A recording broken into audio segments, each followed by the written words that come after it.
Hello, hello, hello. What's good, everybody? It is Tuesday night, and we are back, ready to talk about another one, getting into Season 2 Poker Face. And you already know the two I'm getting into it with. We got the one, the only, AK is afoot. I see you. What's happening? I am here, and I'm so happy to be back with our show. Let's get into this.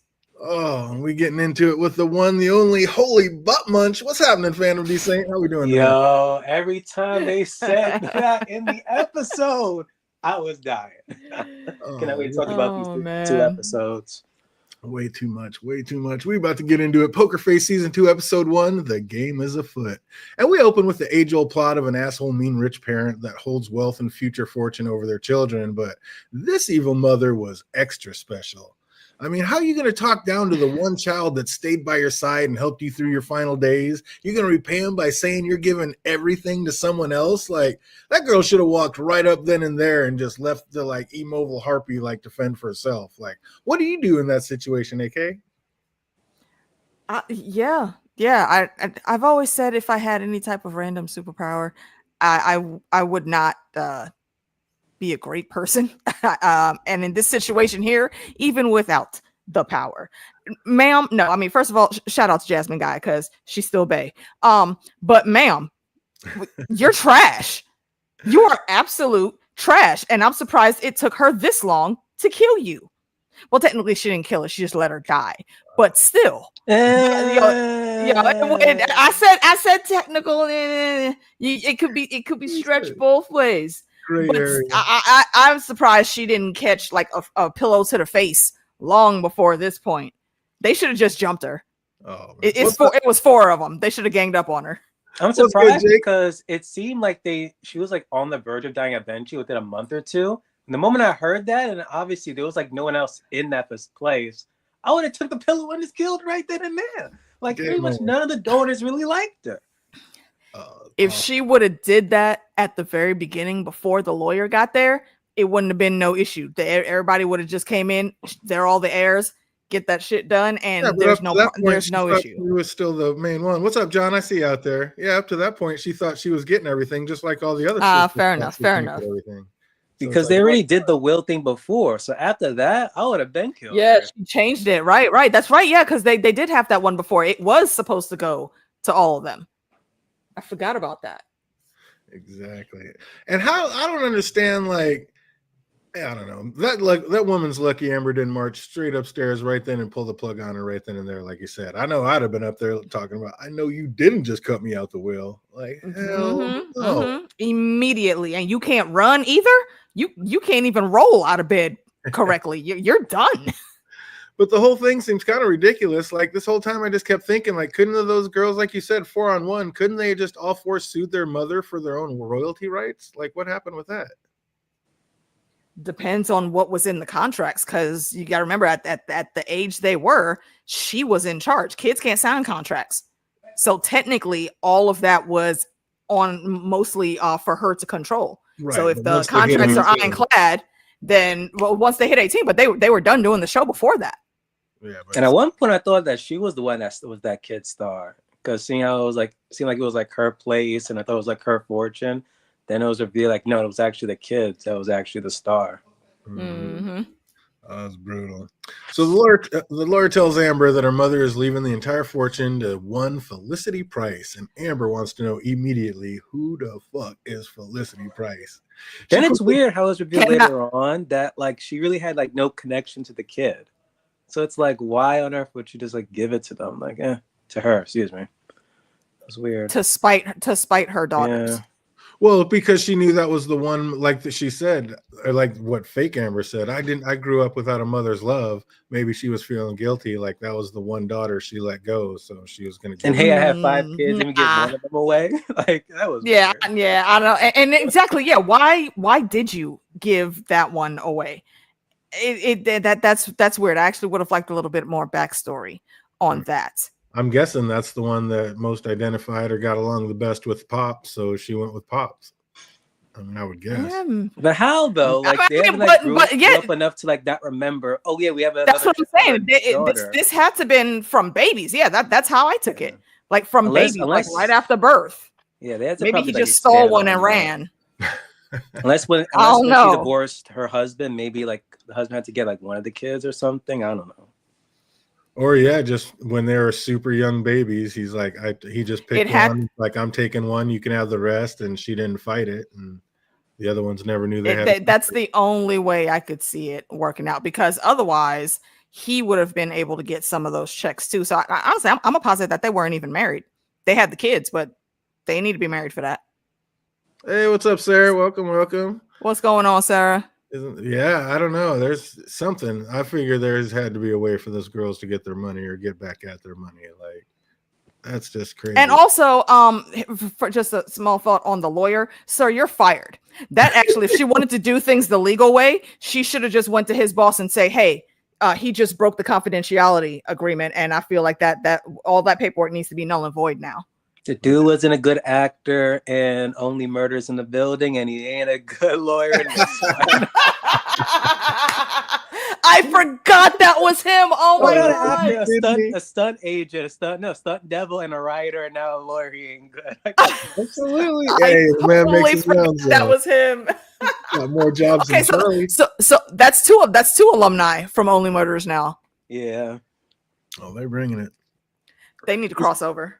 So she quickly Googles her and then pays her a visit. And after seeing how she like instantly just lied about everything, I don't know. Do you think if the mother had left the fortune to her, like she would have shared it with her sisters? Like, you think if the mother would have actually left it with Amber would have shared with her sisters, or would she have been greedy and just kept it all? Nah, she still would have been greedy. She would have been greedy. Seems like that's just her personality. Felicity had already given up all her valuable possessions and was living off grid. So do you think if Amber would have just shown up and explained the situation and been honest with her, that maybe Felicity would have shared the family fortune anyway? Or maybe even she would have. She would have. Yeah. She never gave off the whole greedy thing. Right. Yeah. I mean, like she legit had skill. Like she's a known artist. So I mean, that says a lot. It's hard to break out into the art world in nowadays. And she did that already. She's living off the grid, so she doesn't care about all that material stuff. Would she maybe keep a little bit as a nest egg? Yeah, but to not give the sisters their cut once she found out about them, I don't see that in her personality at all. Yeah, she would have definitely split it. It seemed like she was more happy that she has like a family now, because the only family she had was her father, who died in that car accident. Who was a jerk. Yeah. And then she meets her sister, and you see what happens there. Just roof. Mm-hmm. Just right, not even a whole day, bro. Damn, that's why she went to live in the woods. Oh, exactly. Because, Amber had to go the much more devious route and instantly starts to plot Felicity's death. And, it was a pretty smooth plan for the most part. But, how great was that when after she tossed her off the cliff, she, realized her leg was missing? When I first saw it, I thought she was just going to be hanging upside down there. Are you kidding me? Yeah, that's what I thought so too. That's what I was thinking too. She clearly did not do the proper research. She looked her up and found her pretty quickly. I thought that she would have seen, the picture that we saw was of her showing the leg. How did you miss that? That's a big identifying thing about her. I guess. She was just seeing green. I just want that money. I don't care about nothing else. It was so telling seeing Amber's personality when she was down there whining about it not being easier to kill her twin sister. You spoiled, easy, little twisted little psychopath. The fuck do you mean? Why can't anything be easy?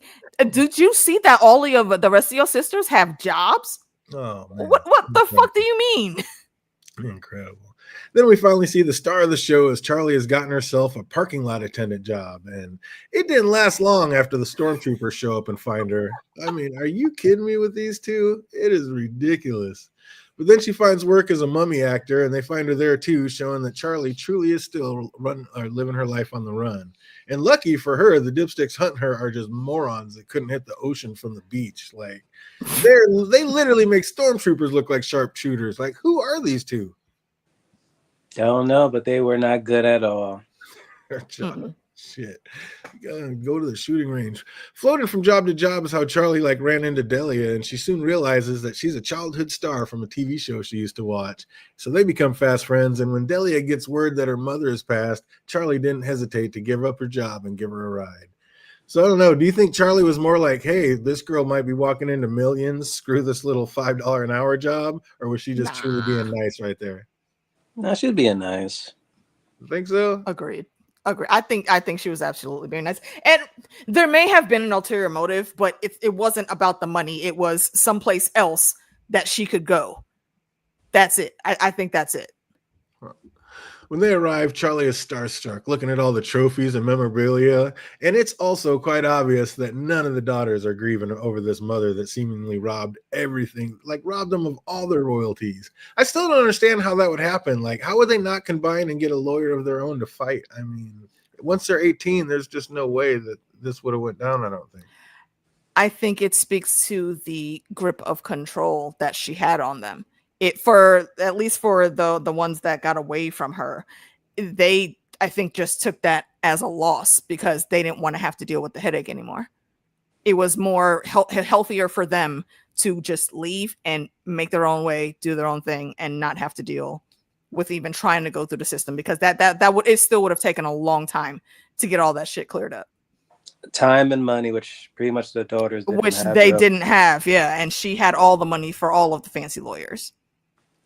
Then we get a quick Chekhov's gunshot as Charlie picks up the large weapon-like trophy, and you just knew that was going to be used as something as soon as she said, pointy. I was like, oh, fuck.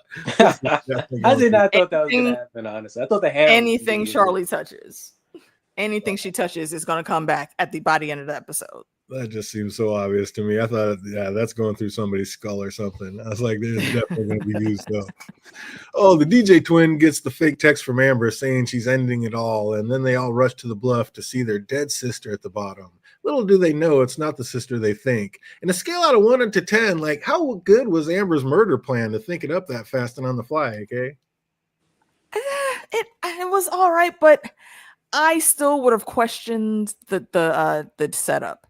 Those tracks were a fair distance away from where someone who just let themselves fall off would have been. And yeah, I agree with that. How strong is Amber? Did she literally just pick that body up and set it there? Because would there not have been like drag marks showing that body had been dragged? I think that's another thing I think she covered that. I think she covered that because they did show her for like 2 seconds looking at the ground around her after she had put her over there. So I think she just dusted, swept her foot across it or something. Nobody was looking too hard at it. Man. Once back at home, the girls have just lost a sister and now find out they supposedly are gaining another one. Little do they know it's just Amber in disguise, and lucky for them, they have a lie-detecting Charlie with them to figure it all out. And Charlie just instantly detects the BS this new sister is spraying, but as usual, it just can't come out right. Like, we have to play the game. I mean, why are we only halfway through the episode? I don't know. We're only halfway through the episode. I guess it has to go down like this, but some of the ways they set this up, like, I get that she's supposed to be Columbo and they're like really playing into that, but she does not pull it off sometimes. Sometimes it's just like, how is somebody not grabbing this woman by the hair and just tossing her out? It is incredible. But the new sister lets the others know she will indeed be keeping all the money for herself, but Delia isn't having it. She said, I'm not letting my money be stolen twice. I was like, good for you, girl. This is some BS going down. But I gotta say, Amber was pretty savvy and able to think quick on her feet. Like, she tries to buy them all off cheap, but even with the one holdout, like, the money could be tied up for years. And as we know, Delia ain't biting.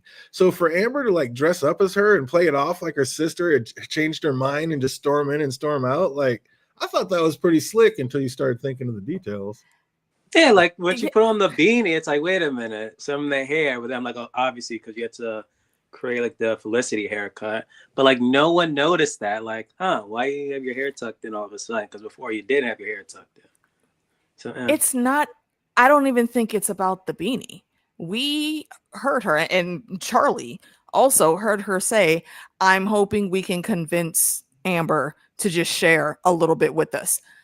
Why go in that hard? All you had to do was toss out the number. You should have led with that. And we probably could have avoided this whole thing.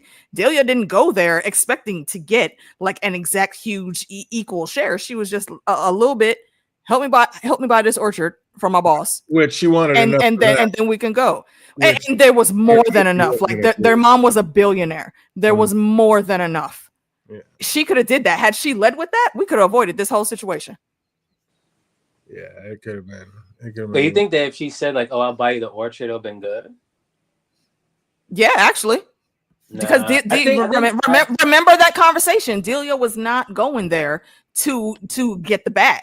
She was going there with only one thing in mind, enough to get. But old girl had already had the contracts written up, and she was only offering 150. Like 150, that's it. Take it or leave it. I think originally her objective was just to get the orchid, but just being around the environment, she's like, "Nah, I need to get what I was actually." The way Amber came at them, that's what kicked her into gear. Yeah. That's was like, "Oh nah, hell no, nope." And I don't blame her. That's crazy. But dressed as a new sister, Amber had hella makeup on. Like nobody noticed that Delia all of a sudden like wasn't wearing much. Is wearing different clothes. Oh, it was insanity. Also, she had to know that the signature would never stand up once contested. That was the big thing. Like, come on, how do you think you're going to get away? Yeah. That's just crazy. But Charlie, thinking she's talking to Delia, tells Amber she knows that this new sister is lying. And after hearing that, Amber thought about taking Charlie out with a hammer to keep her quiet. What do you think? Like, would it have worked? Would she have gotten away with it if she had done that? No. I mean, her car's sitting outside. What? The car is sitting outside, and we know everybody that was in the house. What possible lie could you spin that this woman has a hammer to the back of her head with the handle pointing down? So she didn't do it to herself. She just happened to bump into it and it fell on her. There's nothing she could have done to make herself look innocent there. We could have turned this into an episode of Clue. That would have been great. Let's do it. That you know what? Let's speak that into the ether. That would be awesome. I would love to see her go through a Clue episode. Well, maybe she should have, because tell me Charlie did not just grab a napkin and take that man's turkey leg right off his plate. Just straight up snatch it like she was in prison. She was like, it did look good though. It did look good. He was all she stayed eating the whole episode. Every two scenes you turn around, you think she's done, but then another one appears. I was like, she did not take that man's turkey leg. I was like, he's a people pleaser. He's a people pleaser. He didn't care. Yeah. I was done. Give me my leg back. And then when Amber just heard Charlie's like whole plan and knows that she can detect lies, why would she even speak with her anymore? Like, I would just say, stranger, get the fuck out of my face and move on. Like, I would not say one more word to this woman. What was that? The kudos to the actress, though, because the way how she pretty much kind of like revealed, like, yeah, I'm not who I'm saying I am. And she pretty much just, acted like each and every sister was brilliant. I can't even talk. Brilliant. Which is really a shame because the only thing they said about her acting was it was atrocious.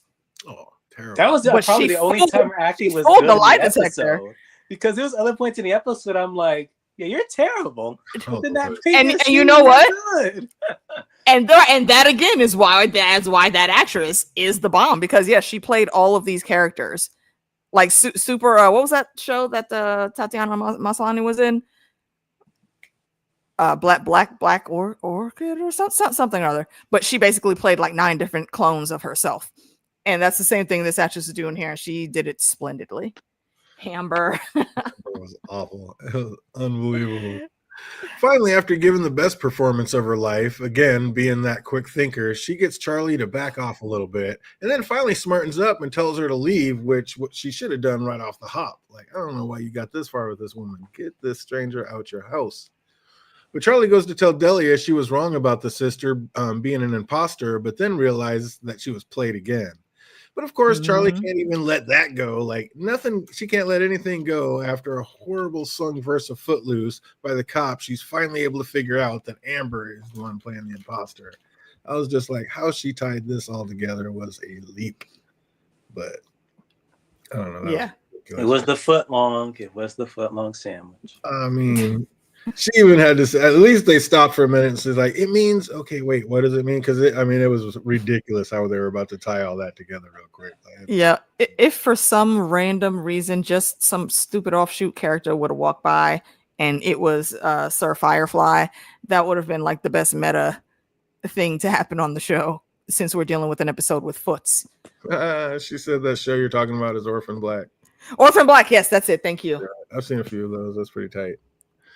But Amber was ready for this being called out, and she had wrapped the prosthetic shin around her own, making it seem like she did indeed have a fake leg. I mean, this girl is a thinker. I'm going to give her that. That was pretty good. Oh no! I'm removing points from. I'm gonna put her in Hufflepuff. I'm removing points from Hufflepuff for that one because she had to have known that all they would have had to do was like tackle her and pull her shoe off, just to see that hitting plastic. That would have never been enough for me. True. She said take the shoe off, not raise up the pant leg. So that would have never flown with me. It was pretty decent having it on there and kind of ready for it though. And the ruse actually worked, but like evil villains, she just couldn't keep her mouth shut. Like if she would have just left well enough alone, she may have actually pulled it off for another few minutes. But I don't understand why she didn't just leave. I mean, the terrible acting and lying assures Charlie that she has it right. So much so that he decides to drop a heavy pointed trophy straight through the top of Amber's foot. Like, is this the best way to prove it, fandom? I was like, what? I loved it. I mean, but what else? What else was she supposed to do? Because as soon as I saw her pick that up, I was just sitting there waiting. I was like, "Yep, they're gonna know it." She could hold her pain in, but the blood is gonna go somewhere. Oh my god! I was like, we didn't have to take it here. Like I knew they were gonna use that trophy later. I didn't know they were gonna use it like this. Oh my goodness. And the cops came in and were like, "Oh, we identified it's not actually Felicity." And then they were like, "Yeah, that's the perpetrator." I feel like the cops got there early because who called them? She called them, but they were already on their way because they had just done it, which was my whole thing the whole time. Oh yeah, the body. I forgot about that. Yeah. They were looking for the foot the entire. They were going for the forensics. Yeah. But it didn't matter about the foot. Once they get him in, they're still going to fingerprint this woman. Like sooner or later, they're going to realize that's not Amber. The second they fingerprint, that's why I was like, is Charlie even needed for this entire episode? And that's why I think it would have been better if she really didn't want to get caught. Why didn't you just shimmy the whole body onto the tracks? Yeah, that would have been easy. That would have been a surefire way because there's nothing that they would have been obliterated. There would have been nothing but blood splatter and different pieces of body parts to pick up. No fingerprinting, no dental records, none of that. But yeah, it should have been the whole body and just left the head. Yeah, and just been done. But then they could have swabbed and still got some DNA. I mean, there's no way. I don't think that would be assuming that they're gonna DNA test them. She could have pulled a Harry Potter, cut her finger off, left it there.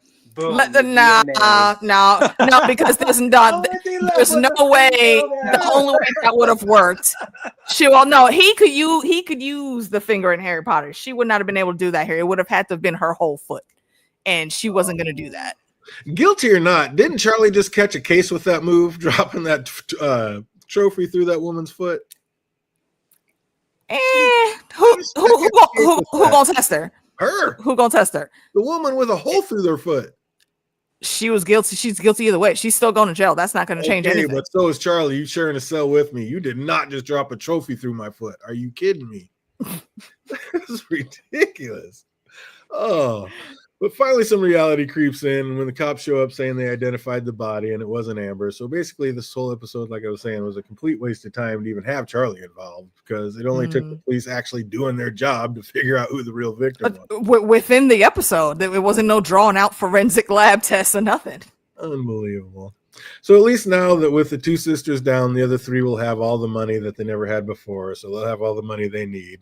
And Delia even asked Charlie to come in on the apple orchard business with her. And Charlie was thinking about it for a second, right up to that point where the stormtroopers showed back up, missing a few shots and sent her back out on the run. Like, I don't know. How would they ever know to check their fandom? Like, how did they even show up? Footloose. Plot convenience. Unbelievable. Yeah, that's the only thing because she said, no, you can leave your keys in the car. Nobody comes up here. Exactly. They all said that. Is that all because they all wanted a quick way out? Because it seems like every sister that said that ended up taking that person's car. I don't know. That was just like a good way to get people to leave their car so they could just steal their car whenever they wanted, it seems like. Because both sisters that said it ended up taking the other person's ride. I don't know. Yeah. But that was bringing us right back into Poker Face Season 2, Episode 1. What'd you think about it, fandom? 10 out of 10. Favorite of the 3 that they dropped. Loved it. Loved it. I'm really loving this actress. I keep on forgetting a damn name. Who's Charlie? Natasha Leon. There we go. The DNA. My favorite in Wicked. Cynical. She's about to become my favorite actress so far. I need to see her movies now. She was like the standout star, I think, of what was the name of that damn movie? Not Another Teen Movie. Back in the day, I think that's the first thing I saw her in, and I've loved her ever since. Oh, feel it. Hated it. Yeah. You're up there with your 2 snaps. 3 snaps up in a Z formation for me. 10 out of 10. Highly recommend. Oh, we'll see how much everybody remembers out of this one. We got just a few trivia questions. If you know these answers, throw them over in the chat box. If you're watching later, put them in the comment section down below. What was the girl's father's name?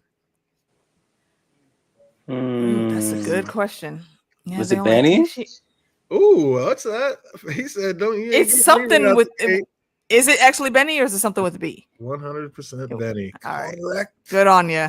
Oh, well. I didn't take done, notes you. today. Very nice. How old was Felicity when her father drove them both into a light pole while driving drunk? 17. 18. Oh, shit. I loved her, but I'm a cheerleader. Yes, but I'm a cheerleader is, oh my God, the campy goodness of that movie. That's one of my faves. Oh, shit. How many sisters did Amber have? 4. He said, I'm not getting tricked at all. That's not a trick question. What? All right. You already know. I was afraid this might happen, so we had to take a deep dive. What was Charlie's work friend reading while sitting around as a parking lot attendant? He was reading He said, I was Fear ready. of Flying by Erica Young. He said, don't you know I knew that one was coming? Like, wait a minute. Let me check my line items. Stop it. Oh, shit. No, he didn't. Just broke I love it. down. I love it. Oh, what was the man's name? Damn, you got me there. Oh, Earl, David, Bob. Frank, Bob, Earl, Jackson, Oh, shit. Brad. He's the Slums of Beverly Hills taking it back. Oh, man, we finally got him on one. What was the guy? Anybody know the parking lot attendant's name that Charlie was working there when the stormtroopers came in shooting? That's just uncool how many people's lives she puts in danger. It's like, I get it.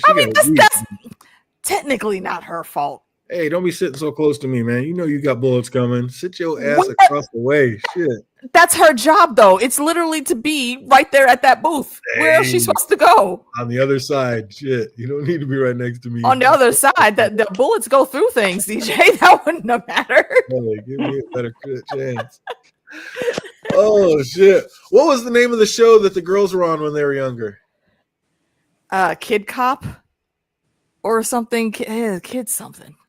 Kid Cop Nights. There it is. Oh, yeah, there it is. So we're going to give you 2/3 credit, though. Which is a stupid concept for a show. What the hell? Amazing. Oh, see if he can take this deep dive. Who played Chief on their series, Kid Cop Nights? Now, that one I didn't know.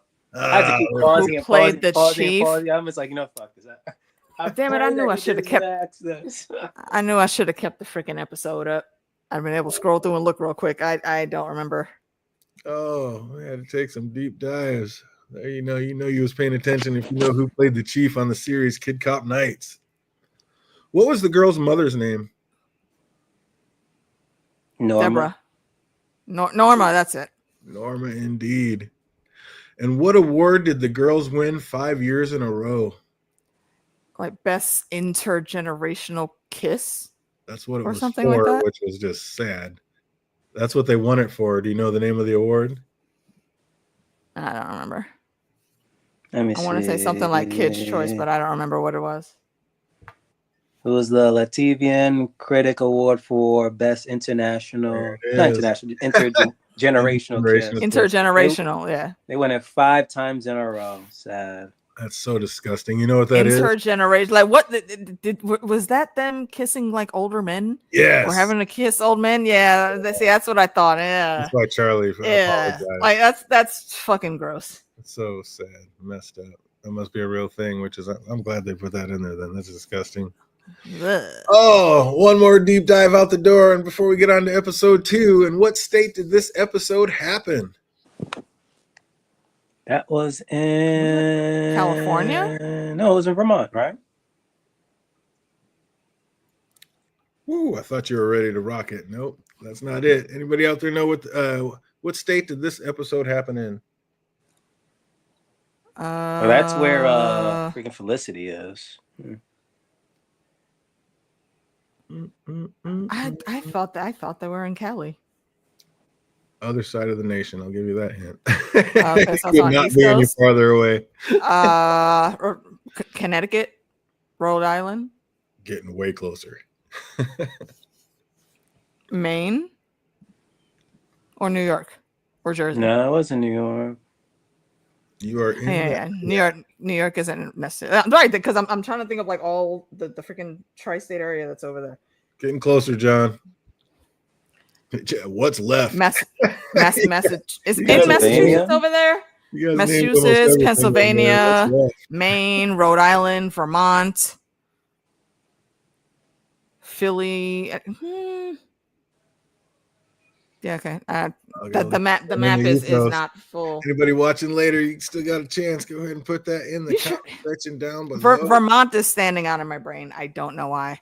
You said it's in that vicinity. Boom! My man brings it home with the last that's the fucking one I couldn't remember because there's that cluster of small states right there. You named all of them, all around it. I knew I was forgetting one, and that was it. Good on you, John.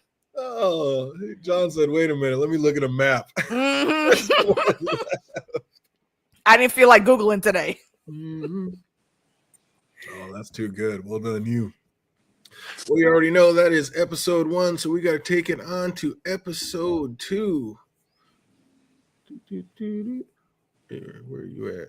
Bring it, save it, dump it. I must have it down here. We're going to take it on into Poker Face Season 2, Episode 2, Last Looks. And woo, I got some issues with this one, but we're going to get into it. And we are back with another season, but this one opened a little differently because how long did it take you to realize that this was a movie within a movie, Phantom? I knew instantly, honestly. Like the way it was like, shown. Because the way how it was like being like shot, I'm like, is this a movie? And then you're like, cut. I'm like, all right. It's almost like on an old 8mm, like an old school one. Yeah, it was the whole vibe of the 70s look and the attire that the reporter was wearing. And also, what reporter sneaks into any place and keeps themselves visible like that? Oh, that was a really weird scene. Ridiculous.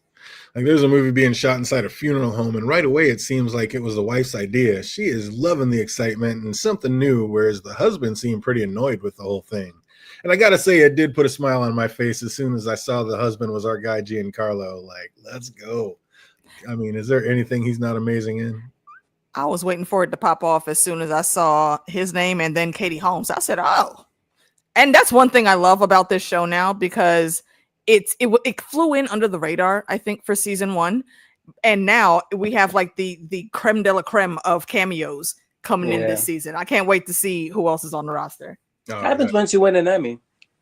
Yeah, exactly. Yeah. I mean, it's the same with Only Murders. They kicking it, and we get all the good guest stars on that. Only cameos in the building. This is gonna go the same way. Right. I'm here for it. That's why these two shows need to cross over, bro. What didn't put a smile on his face was not only the chaos disturbing his quiet, peaceful world, but now he hears his wife wants out with a divorce. And I get it, like that life isn't for everybody, but that business is his life, and it's been in his family for generations. And she's just gonna come in there with, I've talked to the realtor who said he already has a buyer. I was like, what? Damn. What part of this business has been in my family for generations? Did you not understand? No, that doesn't matter though. It's marital assets. If it was like just a regular house, then yeah, that you could definitely contest that. But depending on what state you're in, even if she had nothing to do with the startup, she would still be entitled to half in a divorce. That is just insane. Which is why, hey, fellas, ladies, some of y'all too, prenup, protect yourself. Oh, no matter what. I don't care how much you love her. I don't care how much you love him. Prenup. She was like, she didn't even stop there. She was like, she follows it up with, I know you can't afford to buy out my half right now, but I was like, wait a minute, what? This family's been in my family for business has been in my family for almost 100 years, but now I'm going to sell it and give you half. I was like, I don't know. What's up, fandom? Did she have this coming? Wait, he or had she? it coming. Did his wife have what happened to her coming? Like the Oh, way yeah. she was about all this. Pretty much. Did she though? Nah, this is nah. It's a little too extreme But for she that. I should've understand known, he may 'cause be. it seems like that was like probably like her first love. Yeah, it seemed like it. Okay, see that's what I'm saying. She should have known maybe if she had some life experience, but she didn't strike me as the type of person that would have had a lot of life experience. Even at what she said they met at like 24, 25 when after her parents died, she was not in the right headspace to be dealing with that. So again, let's talk about the silent age gap that was very clearly there. I understand her mindset. I understand his mindset also, but that's why you got to try to meet in the middle, which is why she scheduled this thing. She's trying to help out with money, but also she needs a change. And I think if he would have understood a little bit of that, they could have still been happy. You got to roll with the punches with your partner. This is the wrong movie to be bringing in this situation, because after hearing his wife wants a divorce, the movie going on upstairs starts to have a whole lot more meaning for our guy. Like those lines start hitting home and deep. And then he tried to pull out the age-old, let's save the marriage with a baby. Let's have a baby. That's what you want, right? No. You see, I think that line right there is exactly why she checked out, because he's been like that for years, and she's been trying, and he ain't listening. Well, in his mind, he's like, if everything else in this scene is matching up to real life, why not just finish it off the same? Like, that was so cold when he texted her, please don't go. And she shot him back the picture of the back. That was cold. That was like the bags that she already had packed. Because you notice that happened 2 minutes after she went upstairs, coming back from getting drunk with the girls. And 2 minutes, you went upstairs and you have all that stuff in your suitcase already? Nah, she was hiding them suitcases earlier in the day. I don't know, was he creeping on a grieving person, or was he extending a hand to someplace that had nowhere to go? Because like she said, she was 25 going on 18, so she didn't know what with no life experience. That's what I'm saying. That the age gap is real. He absolutely saw a target and he moved in. So not a savior, just more of a opportunist. Because he's weird as fuck. Come on, look at how he was acting. He's weird as fuck. He ain't gonna be able to get no other woman any other type of way. Oh, my man, Giancarlo, come on now. No. See, you're looking. Take off the Giancarlo lenses. We're not talking about Giancarlo. We're talking about the funeral home owner. That's a completely different dude. There you go. Oh, that's tough not to see my man though. That's Esposito in the house. He's gonna be all right. But that was the last straw. Our guy figured if he can't have her, then no one can. And also, he's not about to let her sell off his family's legacy. So just like in the movie being shot, he rocks her with a fire poker and takes her out instantly. And how convenient, he just happens to be atop the ultimate body removal system. Like, that is way too convenient. That's, again, why she's closer with her words. He even got the swing right to create the exact same blood splatter. He watched it over. So when they come back and they look at that, like, oh shit, we missed the spot. Nobody knows the difference. They just take it out and replace it with another one. Roll up that bloody carpet. Oops, forgot about this one. Let's get this out of here. Hurry up. He was studying, watching. He saw exactly how to do it over and over again. Like, he was in class. And I gotta say, that was pretty creepy, making like a record out of her remains, especially with the song that she absolutely despised. Again. He's not listening. She stuck it out for how long and has been trying to communicate, hey, let's please try to change up the script just a little bit. He knows she hates that, and he did it anyway. Creepy, I don't think is a strong enough word for him, because there's parts of like multiple generations saved in things in his house. The freaking toilet. Come on now. Like, who does that? I don't know, but is anything worse than a mug? You're drinking coffee out the mother with remains. Come on, bro. No, absolutely. I mean, if you want to put it in like the lamp, I guess if it's like maybe the shade, so nobody has to actually touch the remains all the time. But you putting it in cups? That was too far. That was beyond disgusting. Absolutely not.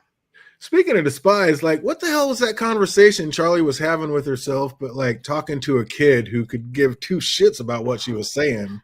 But I was like, why are you talking to this little boy about smoking? And just, I mean, that kid was like, she talking to him? yeah, Yeah, she was. Yeah. Didn't the kid have on headphones though? And I think like he saw her mouth moving, so he just kept looking at her. And where the fuck were his parents? He was sitting over there by himself. I think it was a woman that was like in front. Yeah, there was a woman right by her, not too far away. It's possible. Yeah. Okay, now see, I go to the beach now. My kids are playing. Now your sandcastle can't go over there. It needs to be right here next to mommy's chair, so I can keep a better eye on you. Nah, he was too far away. Crazy ladies talking to you about vaping. And exactly, smoking. about vaping. What the fuck? And you just sitting there watching this woman talk to your child like this, and you not saying nothing? Yeah, that was insane. I'm surprised that conversation about her now vaping wasn't said in the first episode, because we saw her vaping in the first episode, as opposed to like, because I remember in the first season she was smoking a cigarette, so the whole change thing. Her vape battery dies, and when she buys a new one, a movie guy asks to rent her car for a movie that they're shooting and offers to pay her cash, which of course she's always a big fan of. And this is what I love her face in that scene, because he's just talking and talking, and he's just, you know, we can rent out cars like this. I was wondering, how much do it pay? Does it pay cash? Let's go. Hop in. I'll give you a ride. Immediately. No negotiations necessary. Let's just get it. So while there, she hooks up with the other movie crew members and gets invited to the wrap party. And there, her and Greta decide that in the morning, they're both going to go to Miami. And did I notice like some sparks kind of flying between those two? Because there definitely seemed to be something. Like, I don't know if that was purposely written in to like be that way, or if those two were just like doing something behind the scenes and it bled over into the scenes. But either way, I saw some sparks flying, I thought. I mean, if it's going on behind the scenes, then yo, shout out. Okay, Katie and Natasha are beautiful women. Y'all do your thing. On screen though, for this episode, I didn't get that. Now the Asian young lady and Charlie, I caught that. Yeah, that I remember was absolutely a thing. But her and the funeral director's wife, I don't know. I didn't catch that with them. I thought I saw that more as like camaraderie, and she sees the free spirit in Charlie, and that's the life that's been calling to her. That's what she's trying to do. So yeah, Charlie's her ride to Miami now. Oh, Charlie. So I know the actress is gay, I believe. I'm not sure she's like, you know, Natasha. I think she is. I do believe so. 100%. Yeah. It's been a while since I like heard anything like on the romantic front about her. But yeah, I believe she is. Yeah, Katie is not, as far as I know. No, but I mean, everybody has, you know. Hey, yeah, everybody got their person. Maybe there's that one special female out there for her. I don't know. How clueless is Charlie? Like, she knows this woman is looking for a divorce, and the husband probably isn't going to be too pleased with the situation. And she just comes strolling in, yelling all hella early in the morning, yelling out, "Yo, Greta, Miami, ready to roll!" Like, she knew this woman was married. Like, I mean, read the room. I don't think that the marriage had anything to do with it like that. Like they already had made the plan to go to Miami. Then that was the plan. She fell asleep. She's not, because she was supposed to leave that night though, and Charlie fell asleep waiting on her and woke up like, oh, okay, she's gone. And he played his part pretty well when she asked about her, and she believed him. So she was gonna leave in the morning. They said, was it in the morning? Yeah, I thought they were supposed to leave that night. No, I mean, either way though, the plan was for her to be leaving. So Charlie being surprised that she's not there and just questioning her maybe getting on the bus by herself and going down there seemed a bit iffy for me, as far as like how he tried to cover it up.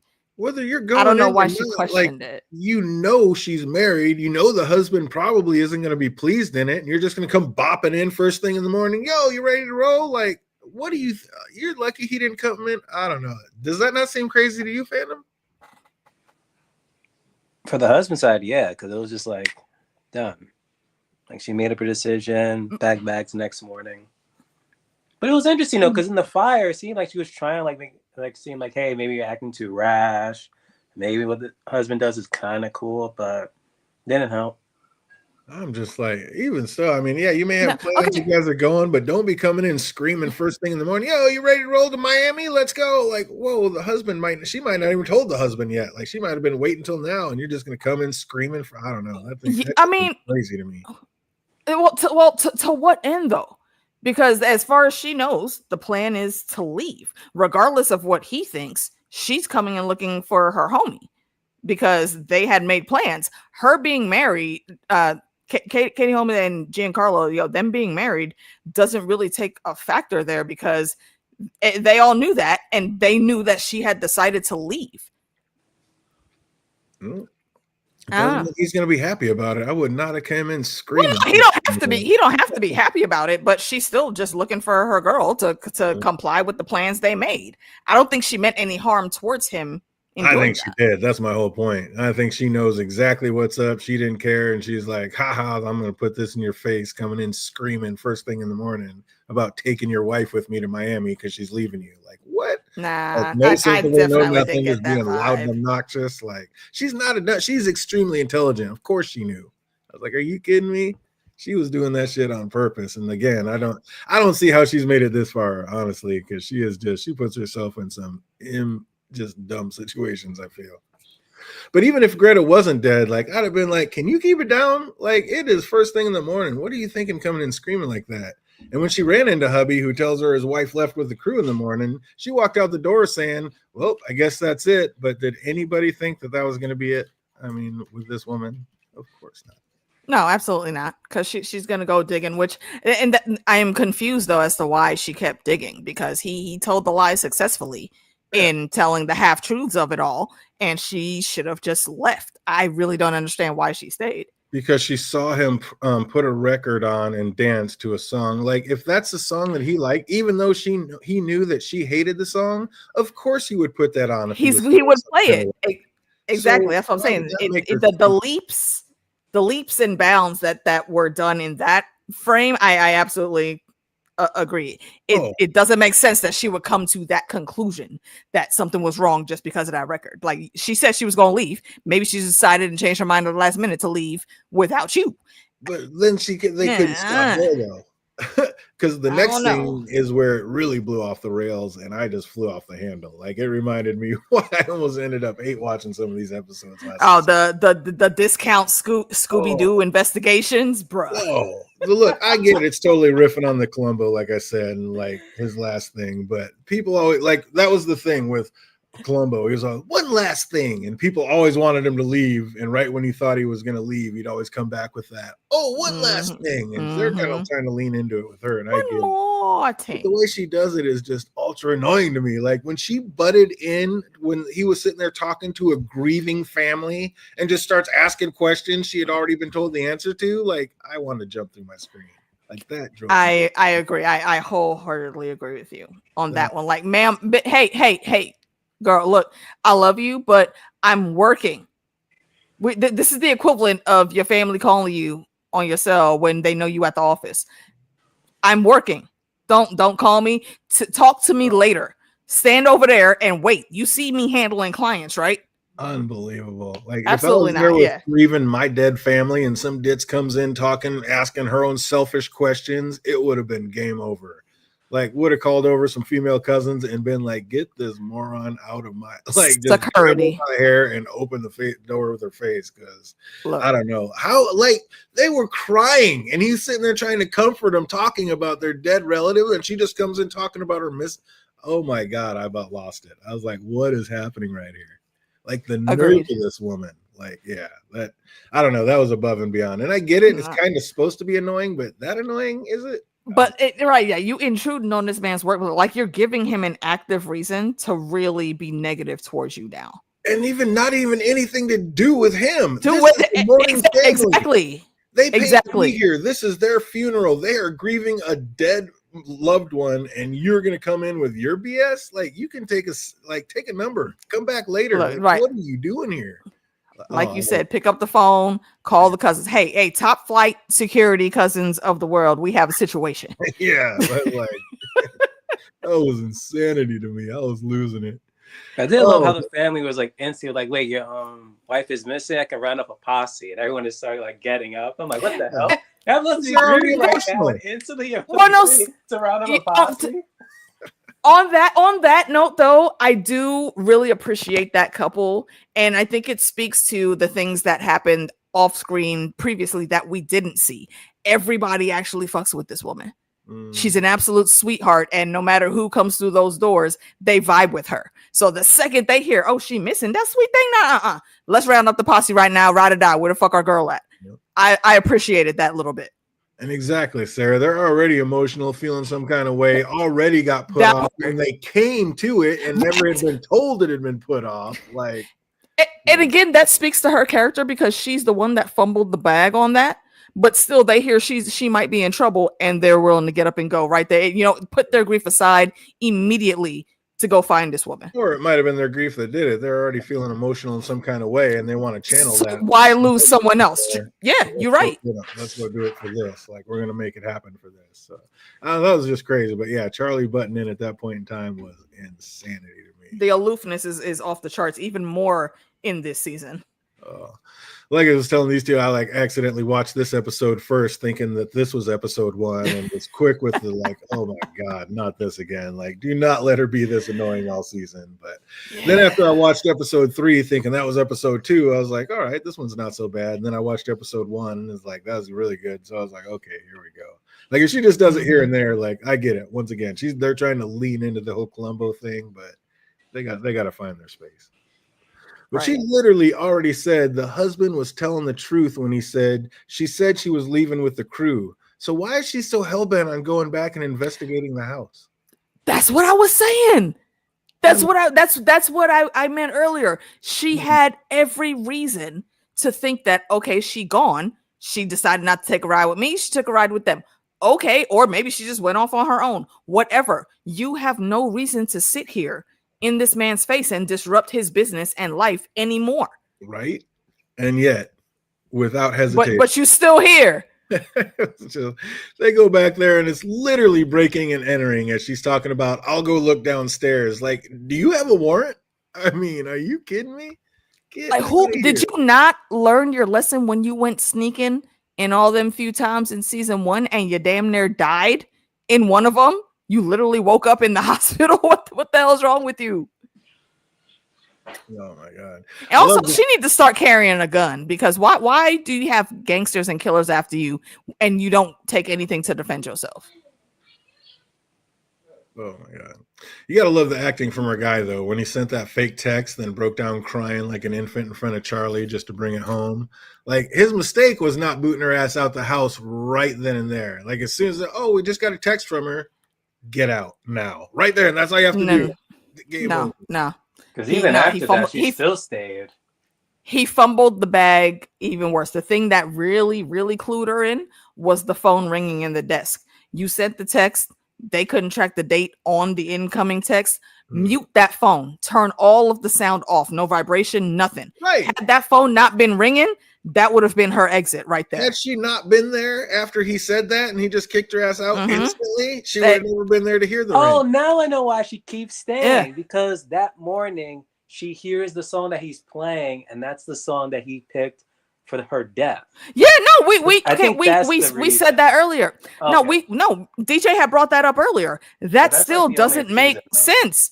If you heard somebody playing a song like that, would that automatically make you think that the person it was made for is dead? He's just mourning his wife. His marriage is over. Yeah. So yeah, it does not make sense how they tried to twist it for that. No, I didn't get that at all. I'm with DJ 100% on that one. It was a nice dig, though, making her drink out of the coffee mug that was made with his dad remaining. I was like, yeah, you're gonna make my life miserable here. Drink out of this mug. Look, you know what? I'm putting the funeral director in House Ravenclaw. 100 points from Ravenclaw for that function, because dude, stop. That was nice. I love it. It wasn't like it was no ick to him, like, oh, you're drinking out of my father's mug or anything like that. He was okay with it. Oh, I'm just like, wow. That and like anyone using his bathroom, you're literally using a bathroom on his aunt. So it's like, where's the grandmother? Right, like And It doesn't matter. I don't want to put my sensitive areas hovering over anywhere are the remnants of other things. And the culture that we come from, there's also mysticism and randomness in that. Can you imagine if like your toilet bowl was haunted? How would you even begin to handle that? No, absolutely not. No, thank you. Unsubscribe. Oh, Charlie hits the head, and when she comes back, she hears Greta's phone ring and then snoops through the desk and finds it. And while she noses through it, our guy sneaks up behind her and knocks her out. And I mean, did she not totally have this coming? What are you thinking? Like, again, just snooping through people's things like that. No warrant, no anything. Just, I'm going to do what I want to do. Like, bruh. I'm going to call it back to episode 1, and put the Chicago twist on it. She ran into my hammer, Your Honor. She ran into my hammer 9 times. What are we doing? How are you not watching your back and paying attention to how you move when you're on your creep mode? Discount Scooby-Doo investigations. That's why I keep saying that. And Gian, just like AK said earlier, what were you thinking? Put the ringer on silent, my guy. Come on. I'm saying. Just 101. Where are we at here? Rookie mistake. Yo, kindergartners know to do that shit. Come on, man. Oh, but pan back to Charlie, who has found herself in the ultimate horror story. I mean, can you think of anything worse than being buried alive, Phantom? No, I saw a CSI episode on that. I wouldn't. Like being worse than that, I guess being waterboard, I guess. That's actually along the lines I was thinking. Being buried alive underwater. And if you watch The Old Guard and the chick that they buried alive underwater, but she was immortal, so she kept resurrecting. They put holes in the coffin and dunked her in the ocean. So she would die of drowning, but then revive right away and have to go through that over and over and over again for like 100 years is how long she was down there. I would imagine you would go crazy. Yeah, at that. So. And this is just a little part here and she's lucky that she was just in a box that she could eventually get out of. Oof. Yeah, I guess that would be pretty brutal. That would be yeah. I've been watching some stuff on YouTube lately. Some of them anacondas down there. Woo-hoo, boy. Yo, have you? That would be pretty sick. Dude, I've seen stories where people, for some stupid reason, were camping in the Amazon jungle and woke up. One dude said he woke up to like a snake like halfway up his forearm. Oh my God, yeah. Trying to eat him. And like, bro, what the why? How did you not feel that first? Yo, Crocodile Dundee had me so stoked as a child.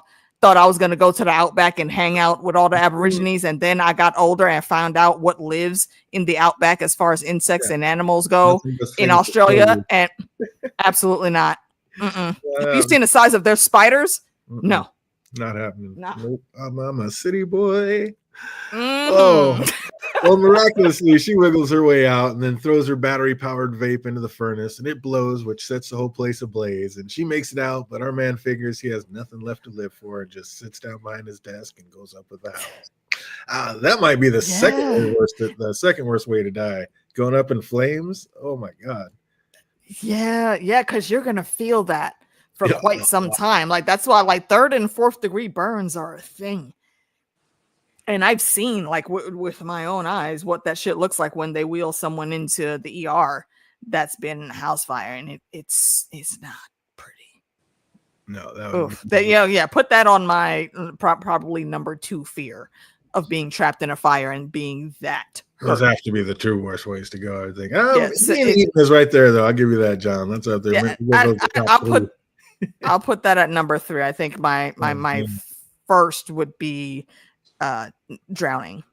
That would suck. I wonder where would he put his remains though. I don't think he ever said that in the episode. Where he would put them in a record. Didn't he already put them in a record? Or he made he already or something like that. Furnace. Yeah, he fried her and made a record out of her. Charlie was right. I'm just saying it makes sense that would happen anyway. So I wouldn't have tied it together just like that. And she did try to pull him out. Credit to her for that. She did try to pull him out with her, but she, at least at this point, she did read the room correctly, saw that he wasn't trying to move, and she was like, okay, you know what? I'm out. Time to say myself. She a better person than me. I would have left this ass there. Right? I would right. Why did you even take the time to pick? You know 100% now in your mind he killed your homie. Why are you trying to help him? And trying to kill you. Like what? Like let this man go. You just escaped from the box of death. Let this What are you doing? Oh, but then Charlie jumps out of the frying pan and into the fire. When she gets to her car, she quickly sees that she is not alone. Beatrix Hasp has been waiting for her in the back seat.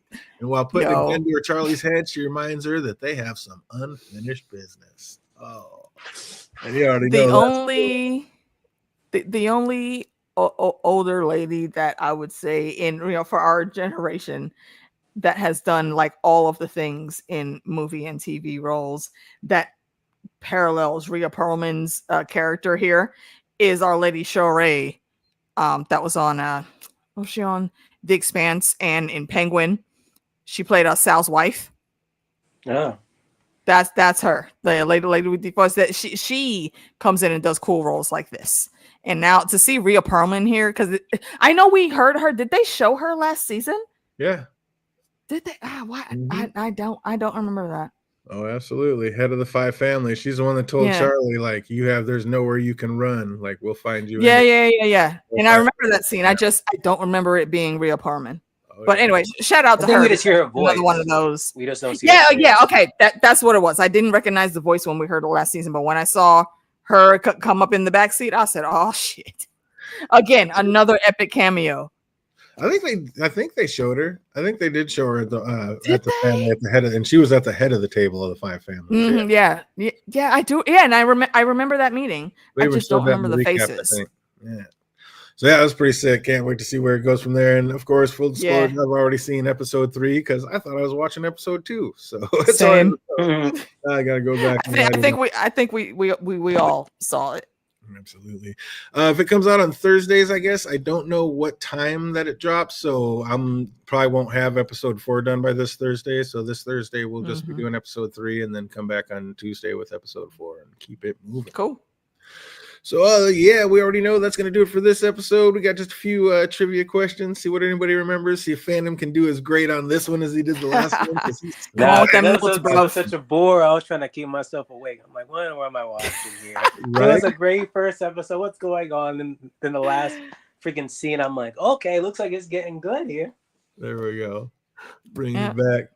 Oh, so if you guys know these answers, put them in the chat box. If you're watching later, put it in the comment section down below. What grieving family was Giancarlo preparing for the next day's funeral? Oh, I forget their name. This is the Hopper. I know it's the bikers. Was it Hoppin? Hoppin Grieger, Rangadangers. Yeah, something that sounds like that. All over it, absolutely. You're getting real close. Hoppensteiners. Hoppenstammers, close enough. We're gonna give it to you. Hoppenstammers, all right. Hoppenstammers, close enough. Well done, nice. What was Giancarlo's character's name? Oh, damn it! I just had it in my brain. Oh, it wasn't Finch, was it? What's that? Not Finch, right? It was. That was his last name. Do you know his first name? Yeah, what's his first name though? Yeah, it was like Finch and Sons on Funeral Home. Nice. Good callback. Absolutely correct. That is his last name. Anybody know his first name? Put it in the comment section down below or put it over in the chat box. Fandom, didn't you say it like when we were backstage? No, I was saying whatchamacallit character he played. Yeah, that was a different character. Oh, okay. Mm-mm-mm. Yeah, I don't remember. He said Finch. What did the movie crew nickname the bathrooms? They nicknamed the bathrooms? Remember when she was talking to her husband, she says, they have lingo for everything. The Chamber of Secrets? I don't know. I thought it could have been it. That's why I said it. That is not it. I don't know. What did the movie crew, what was the nickname for the bathroom? Anybody knows that? Probably some random euphemism about the remains being in the toilet. It's not that gruesome. No. Yeah, I don't remember. Oh, who in the grieving family's funeral had passed? The grandmother. The grandma. Absolutely. The wife's mom, I think. John, believe it or not, that is not what they called it. I don't know what the seance chamber. Absolutely, the grandmother, correct. How many generations did Giancarlo say that the funeral home had been in his family? 3. It's like 5. Was it only 3? It was Yeah, it was three. like 3. Absolutely Yeah. correct. What was the couple's supposed song? It was Oh, damn it. We'll Meet Again. It was not.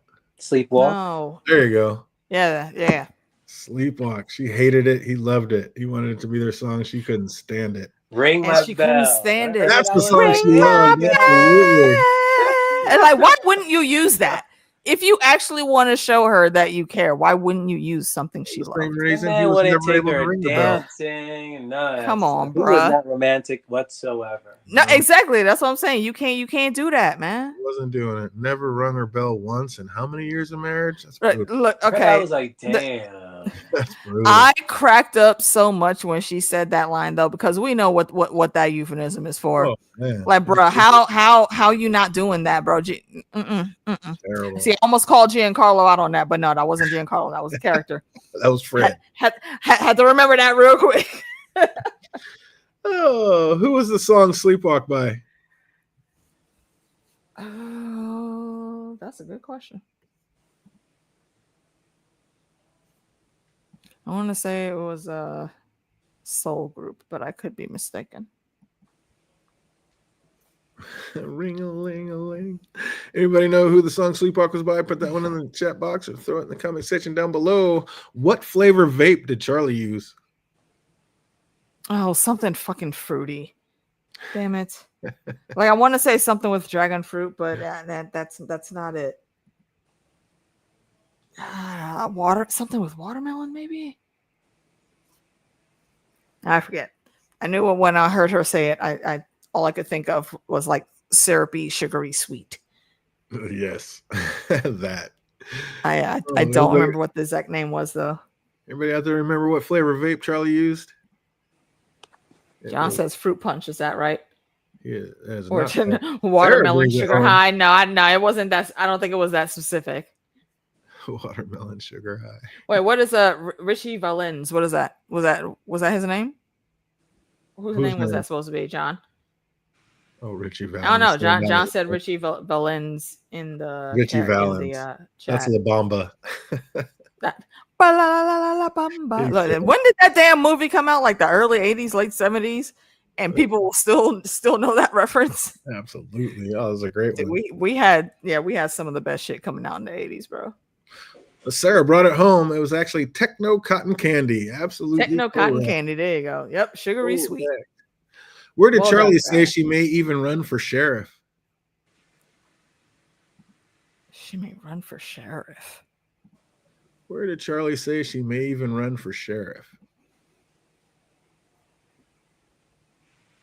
Oh, when she's not on to run. Must be where she's thinking about settling down. Oh, at the Orchid? No. Anybody knows that one? Put it in the comment section down below or in the chat box. Where'd she say she might even run for sheriff? As a funeral director, he was very serious about not calling the deceased a pile of ashes. What did he refer to him as? Remains. You know it. Absolutely correct. What's Greta's passcode to get into her phone? I didn't rewind the scene for that. Normally when I'm taking notes, I do. I will literally copy down like how many tweets or likes came up on something if they show it on the phone. But yeah, I don't remember. It was somebody's birthday, I think. It was. I don't remember whose birthday though. We'll make that the next question. Whose birthday was it? Probably her mom's. Ah, look at that. Sarah bringing it home. Well done, Sarah Come on, Rogers. Sarah. We Just see you, killing girl. it. Come on with that 1, 2, trivia. 1, 2. It was not 0, 0, 0. Mic check 1 2 1 2. 1, 2, 1, 2 is about as easy as 0, 0, 0. So that's pretty close. And she The brings dog? it home. It was her dog. What kind of dog, Sarah? Oh, See if she wow. can bring it all the way home. I think I missed that whole conversation because I do not remember anything about her and a dog. This was out on the beach at the rap. Yeah, I party. don't remember that. Like, I remember the people that were sitting there, and that the Asian chick and her and Charlie looked like they were probably going to hook up that night. I don't remember the rest of that though. It was not a German Shepherd. Chihuahua. It was absolutely a Chihuahua. Yeah, she would absolutely own a Chihuahua. Yep, that Brought makes it sense. home. Well done, Sarah. Got them all. Well done, Sarah. Nice. Good job. I think she might get this one wrong though. How long had Fred and Greta been married? Ooh, It wasn't 25 years, or was it 15? 18. I actually want to say it was around the 20-year mark. Oh, it's 25 maybe?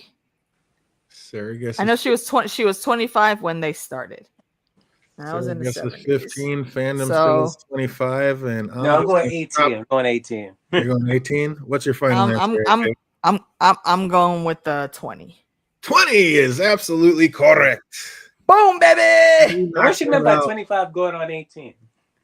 That's how old she was. She said she was That's how 25 old she was saying mentally she was. She was 25 going in 18 because she's been sheltered Yes, Okay. in her younger years. exactly. 20 years he said they'd been married. Mm-hmm. Where did Greta want to go? Miami. 100%. Trying to end it on an easier Benito, one. Miami. Oh, we gave that easy one out, and then we got to end it on a banger. This one's not so easy. When did Damn it. Edna Finch live? Wait, what? When did who? Edna Finch live? Oh, was that his mom or his grandma? I think that's the crime ward. That was the toilet. The Finch? That was the plaque on the toilet. Who was Yeah, holding that was Oh. Giancarlo's family. It was the plaque on the toilet. Edna Finch from when to when.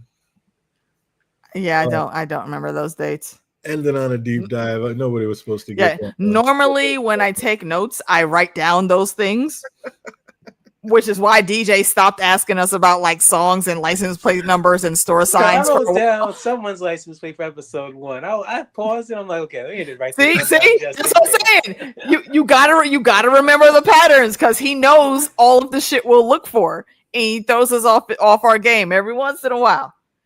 So yeah, I don't have the answer for that one. Definitely not. Not where, when. Right now, she lives in the bathroom as a toilet. Right? Yeah, like she lived at that house when she was alive, and now in her after years. And that's another thing. Can you let these people rest? You put this woman's remains in a toilet that has to constantly do work multiple times true. every day and has to be available 24/7. Rude. Brutal. Let that woman let her spirit rest. What's wrong with you? Oh, but that's going to do it for us in this one. Like I said, we're going to be coming up with episode 3 on Thursday. So come on back and hang out with us for that. Woo-hoo. Anything you got going on, AK? I have been on sabbatical for the past couple of weeks. So I will not be jumping back into the fray until next week. Like DJ said, we're going to be back here on Thursday. And we have The Last of Us coming up for me and the ladies to chat about. And I feel like there's something else that's out that I'm forgetting. So just set your notifications and stay tuned. Friday, we will be on, me and Fandom will be on Citadel Trivia. Our theme, I believe, is Lord of the Rings and all things May. I think we're tossing some, Cinco de Mayo and a couple other things that may be in there. May the 4th be with you and all that. Nice. Besides that, that's about it. If y'all have not seen the movie Sinners, I highly implore go watch that movie. Me and the ladies will be talking about it probably within the next 2 weeks or so because it's a great fucking movie. And if you haven't seen it, it's worth the price. Pay it. Oh, and what did we think about the Thunderbolts? I liked it. All the reports I saw before I watched it was it's spectacular. Marvel is back. Marvel is back in their bag. This is like all of the cool shit. And they finally gave us clothes that matched the comics because Sentry looked fucking amazing. And yeah, I thought it was great. The storyline, I think, was handled very well. And Our Lady Valentina continues to be a masterful, wonderful menace that I love to see. That thing. So I look forward to seeing very, more of her. Yeah, I for her being the one that's got, you know, pulling the strings, as they say, I'm here for that, and I want to see what other clashes she's gonna bring in. And also, DJ, you know, y'all put in the chat if y'all want to hear us talk about that, because I think we should do a Thunderbolts stream as well. Yeah, we probably will. Cause Phantom, it sounds like you liked it too. Oh yes, I did. I wish I saw it in 4DX, but I saw it in regular IMAX theaters. Yeah, I didn't get to make it to the theater. Allegedly, Cinders, I wish I saw it in somewhere IMAX. else. I didn't. I saw it regular. Nice. Yeah, I kind of want to see it before they pull it. I want to see it in IMAX 4K also. Well, if I can get one and if I can get a little thing to go on and try to write up an outline, we'll definitely do that, because I think we're going to have a one of these days we're going to be back one for one of these and have to catch up. So maybe on that day we will do the Thunderbolts, which will probably be next Thursday, I would imagine. For sure. Okay. So maybe it'll be a Thunderbolt stream next Thursday, and it was okay. I was really expecting it to be amazing, and then I heard it was amazing, so I went in with my expectations a little too high, I think. Okay. It was. There's definitely some things they could have done differently, but overall, compared to the last, you know, a few movies and shows that they've done, this definitely stood out. Like they're getting back into the characters of the film, not just the grand scape and trying to rush it to bring other things in. Yeah, why'd they have to put so much Taskmaster in it? What, bro? I am so upset. I mean, that was enough. I was happy. Nah. We gonna put an asterisk on that alone, okay? Because how the fuck you got Taskmaster coming in with all of the skills, and she gone, not even like, was she there? Barely. That wasn't my bad. What we did in Black Widow and this and the thing. So what? And I feel like some folks that, like, if you don't know the comics, then you're not gonna grasp how significant Taskmaster is. Taskmaster is so great at what that character does. The heroes and the villains, at many different times you can see in the comics, they all train with that character. Why? Because he is fucking spectacular with the fighting. You know, he lives up to the name. I was trying not to say he because they switched it. Yeah. So, and I mean, I don't got no smoke on that person. Yeah, exactly. Well, and I feel like that's a way that they could bring her back, because you know we got to get Monica back in, because we know she's still alive. She's just in the Kelsey Grammer, Patrick Stewart X-Men universe, and that's going to be, I think, coming up, the convergences that are coming up. And if you know the comics, you're just as excited as I am to see how that's going to play out once Battle World and all that comes in. It's going to be spectacular. I'm not going to say anything more, because that might be potential spoilers. But yeah, look out for that, because once all those things drop, I'm if we're not covering it here with DJ, we'll definitely be covering it with the ladies on my channel. And gents, y'all are always welcome for those. Bada boom, bada bing. So yeah, maybe next Thursday we'll talk about some Thunderbolts and get our full opinions and full disclosure on that. For sure. So hope everybody out there is having an absolutely fantastic week, and it only gets better from here. Till we see you on Thursday. Be easy, everybody.